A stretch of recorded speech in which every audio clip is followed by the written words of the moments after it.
I was talking to Deuce Vaughn's high school coach last week, and he mentioned that you were the first guy at K State to actually swoop in on him and start recruiting him a little bit.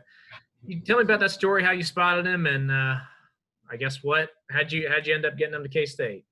Well, I think it was a family recruiting when it comes to Deuce, but when you walk in as a recruiter, you're always concerned with the measurements, of a young man. Well, Deuce, initially he does not fit the measurements of the prototypical running back. Although here at Kansas State, we've had some that don't fit others, and they've been really successful. So I knew that I would have to convince Coach Anderson that no matter if this guy looked like a little kid, he played like a man. And fortunately, it worked out. I got a hypnotist, and Coach Anderson agreed, and here we are. Did it surprise you more schools down there in his neck of the woods weren't recruiting him harder?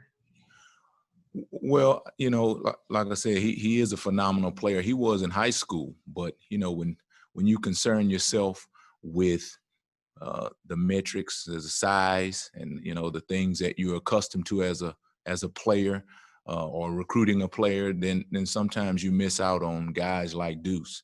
And we're extremely fortunate that we didn't, because not only is he a really good football player, but he's a great teammate, and he always operates with outstanding character and integrity. So across the board, we're excited that we took advantage of being able to recruit him.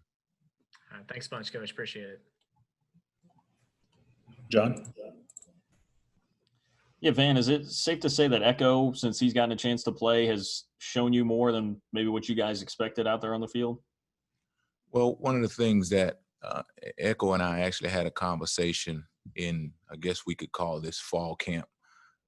Everything is different, but there was a time period that we would have, in some other places, considered it fall camp. And he and I had a conversation, and I told him that he was getting better, and that he just needed to stay on the path, to continue to improve.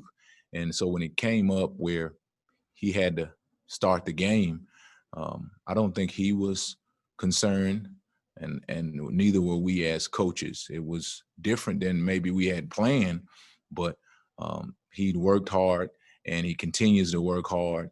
And so, just like we talked about Deuce Vaughn, sometimes here in COVID, you're surprised, things happen, people uncover that you might not have planned on it.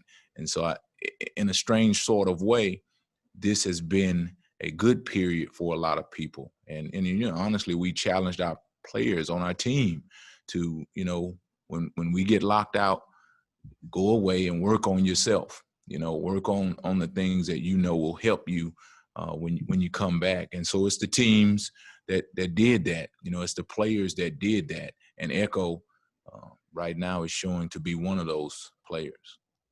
And what's led to AJ having so much success at nickel since you guys moved him over there? Well, he's a guy with a lot of experience. And, when you've played a lot of football, when you've seen a lot of pictures, then it doesn't really matter what position back there, you can fit in. And that's what AJ has shown. You can fit in and have success. He's played nickel before in his career. And so it's an easy transition because, and I talk to the cornerbacks about it all the time. The fact that AJ understands the troubles that a corner would have when the nickel doesn't sit in the curl. He's always in the curl. You know what I mean? And so things like that, because he's had experience at different positions, kind of gives him insight and gives him an edge to be able, to play that position. Thanks, man. Fitz?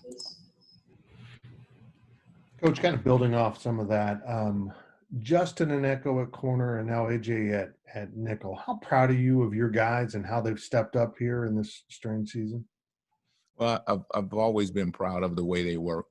And when you work as hard as they do, when you work as hard as AJ does in terms of film study, in terms of preparing himself, and then Echo, a guy who has not seen a lot of playing time, but to continue to fight, to continue to come to work every day and not know when you're name will be called. That I have great pride in that, because those are the things that we preach as coaches. You know, that's what the program is built upon. It's built upon continuing to work. It's built upon no matter what the score is. You know, and so to see those guys have success, to see them to perform at the level that they are right now, it gives me extreme pride. But, you know, they also understand that we're not there. They're not there. And so we will have to continue to work every day, because at those positions, you know, you're one play away from get him out of there. And with that in mind, Justin Gardner has been, you really haven't had to say that, because he's been pretty darn good. How good has he been? And also, how nice is it to have a 6'2" corner out there against these big receivers? Yeah, well, I think that, you know, his size is definitely a factor that that we like from a defensive staff point of view.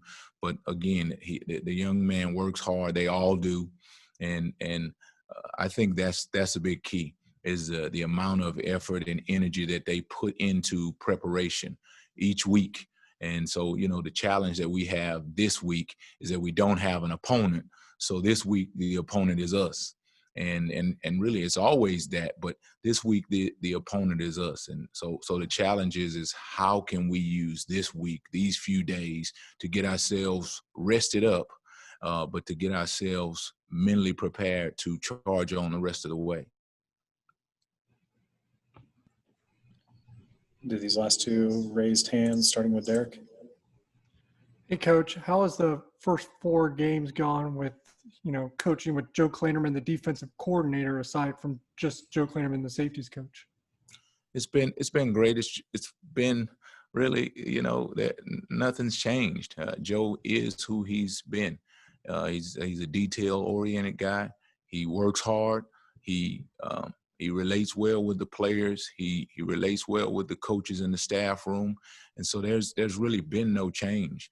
I think, you know, Joe has done a great job of leading and coordinating the plan.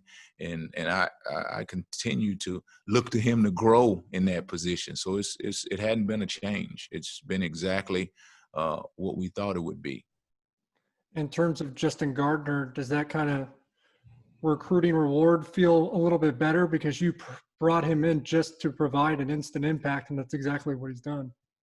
Well, you know, when we recruited Justin, and then, you know, some of the other guys, Keandre, who hadn't played yet, but that's exactly what the deal was, is that we needed those guys to come in and be a part of the rotation early.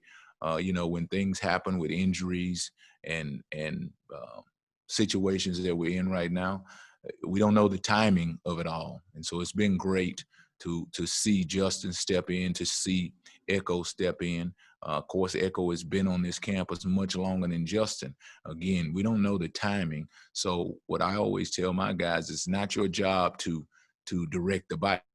It's your job to keep pedaling. And when your name is called, you know, you be ready to go. And that's what those guys have done. Thanks, Coach. Last one here, slowly. Hey, Coach, you know, just kind of looking at the other side of the ball for the corners that you talked to, and even just yourself, looking at Will Howard, how confident were you in him going to that TCU game, being a freshman, kind of just, you know, stepping back from Skylar, someone that is so experienced? And what do you think about him going forward? Well, you know, it's kind of funny. I've heard Coach say this a couple times, that from a defensive standpoint, our defensive players, we had not, you know, we had not had a second thought, you know, and I would say that from the offensive perspective, those guys didn't have a second thought when Echo had to go in the game, or when Justin had to go in the game. And I think that's the culture of our team, is that we all recognize from a coaches and players standpoint that the next guy just has to step in, and we don't have time or the energy to bother ourselves with who's in there. I think Will definitely is a capable player. Skylar is and has been our team leader. But one of the things that I said to Skylar early on in this situation is that, man, you have to be his biggest cheerleader. You have to be the first one to pick him up, and you don't have time to worry about yourself. You have to make sure you're there for him. And I think Skylar has done that.